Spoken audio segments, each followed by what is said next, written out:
পড়াশোনা শেষ করে কোরিয়াতে কে যদি ক্যারিয়ার করতে চায় বা সেটেল হতে চায় সেক্ষেত্রে অপরচুনিটি কেমন? আহ এক্ষেত্রে আপনার আহ, আমার উম, জিনিসটা হচ্ছে একটু বায়াসড থাকবে, কারণ আমি যতটুকু দেখেছি যে আমি অলরেডি একটা প্রফেশনাল ছিলাম। ওই প্রফেশনাল ক্যারিয়ারে আপনার জাস্ট হায়ারার্কির উপরে যাওয়ার আপনার একটা সুযোগ থাকে, যেমন প্রমোট হওয়ার জন্য, বা ওই লাইনেই আপনি আরেক জায়গায় বেটার করতে পারেন কিনা। তো আইদার আপনি দুই ধরনের জিনিস থাকে, একটা যদি আপনি কোনো প্রফেশনাল না থাকেন, আপনি হয়তোবা খুঁজছেন যে এইটা এই প্রোগ্রামগুলো করে আমি আমার ফিউচার ক্যারিয়ার পাথকে আমি তৈরি করতে চাই। তো ওইটা আপনার প্রোগ্রামের উপর ডিপেন্ড করবে। যেমন আমি সোশ্যাল সায়েন্সে যারা দেখেছি তারা, আমরা ওখান থেকে আমি পরবর্তীতে দেখেছি অনেক ভালো ভালো জায়গায় গিয়েছে। আপনার আমাদের যারা বড় বড় আইএনজিও গুলো আছে, থিঙ্ক ট্যাঙ্ক আছে, ইভেন আপনার world bank, Asian development bank থেকে শুরু করে এইরকম বিভিন্ন জায়গায় তারা ক্যারিয়ার গুলো আপনার করেছে। তো এবং প্রমোশনও ক্ষেত্রেও আমি যেটা দেখেছি, আমি আমার ক্ষেত্রে হয়তো বা আমি বলবো যে আমার রিকোয়ারমেন্টও একটা ছিল। আমাদের যেমন প্রোগ্রামের রিকোয়ারমেন্টও থাকে যে আমাদের ওই আপনার পরের ডিগ্রিটা না নিলে আপনার নেক্সট লেভেলে আপনার প্রমোট হতে পারেন না।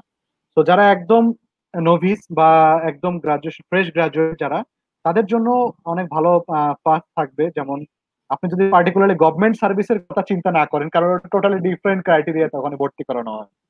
তো আহ, ওইটা বাদে আপনি যদি প্রাইভেট সেক্টর বলেন, অন্যান্য সব জায়গাতেই কিন্তু আপনি একটা অ্যাডভান্টেজ থাকবেন, কারণ এখানকার যে এই পাবলিক ম্যানেজমেন্ট প্রোগ্রাম গুলা, বা এখানে আপনার প্রাইভেট সেক্টরে ওই জিনিসগুলো শেখানো হয়, বা যেমন থিঙ্ক ট্যাঙ্ক বা এনজিওর কথা বললাম, ওই জায়গাগুলো আসতে যান আপনার যেহেতু একটা মিনিমাম কোয়ালিটি অ্যাসুরেন্স করে আসা হয়।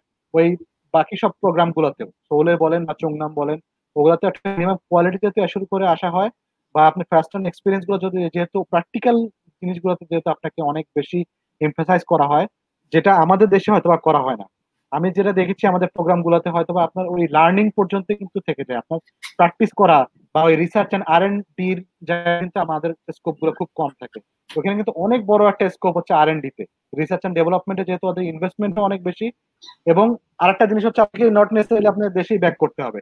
আপনি ওইখানেও যদি অনেক ভালো পারফর্ম করতে পারেন এবং যদি আপনার ইচ্ছা থাকে যে আমি এই লাইনে আমি করতে পারবো বা আমি এক্সেল করছি ওইখানে, তাহলে আপনার ওখানে সুযোগ আছে কাজ করার। তো ওভারঅল ক্যারিয়ার পাথ গুলাকে আপনি দুই তিন ভাবে এভাবে দেখতে পারেন। ওখানে কি ভাইয়া সেটেল করার কোনো সুযোগ আছে? কেউ যদি চায় ওখানে সিটিজেনশিপ পাওয়া বা থেকে যাওয়া, এই অপরচুনিটি কি দেয় গভর্নমেন্ট বিদেশিদের জন্য?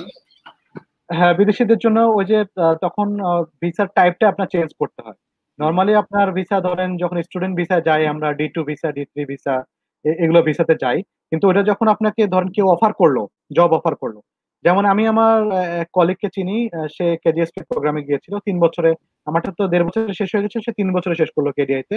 পরেই কিন্তু ওইখানে আহ, আপনার কোরিয়াতে যে ইউনিসেফের কান্ট্রির, ইউনিসেফের ওই কোরিয়াতে যে অফিস ছিল, তারপর আপনার আরেকটা ছিল ইউএনএফসিসি, ক্লাইমেট চেঞ্জের উপরে যে ইয়েটা থাকে, ওইখানে সে কাজটা পেয়ে গেল।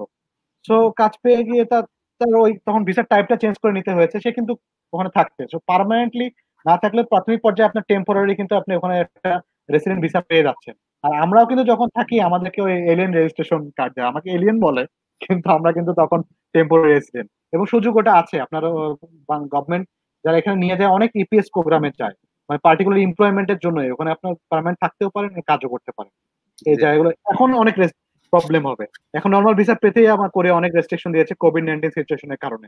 তো আপনাকে ওইটা মাথায় রাখতে হবে যে আমি রিসেন্টলি অনেকের কাছেও শুনলাম যে এখন ভিসা দেওয়াই অনেক অনেক সময় বন্ধ করে দিয়েছে, কারণ রিসেন্ট কিছু আমাদের, এটা পুরো গ্লোবালি এটা সমস্যা হচ্ছে আমাদের এই স্টুডেন্টদের ক্ষেত্রে, যে কিছু স্টুডেন্ট ওই যে টেস্ট করে যায়নি, ওখানে গিয়ে ধরা পড়ছে পজিটিভ, যে কারণে এই পুরো ভাবমূর্তিটাই নষ্ট করে ফেলেছে। যেটা যারা আসলেই যারা যেতে চায় বা আসলেই যারা নন পজিটিভ বা যারা আসলে প্রসপেক্ট স্টুডেন্ট, তাদের ক্ষেত্রে এখন অনেক বড় একটা সমস্যা হয়ে দাঁড়িয়েছে, অনেক গভর্নমেন্ট এই রেস্ট্রিকশন গুলো দিয়ে দিচ্ছে।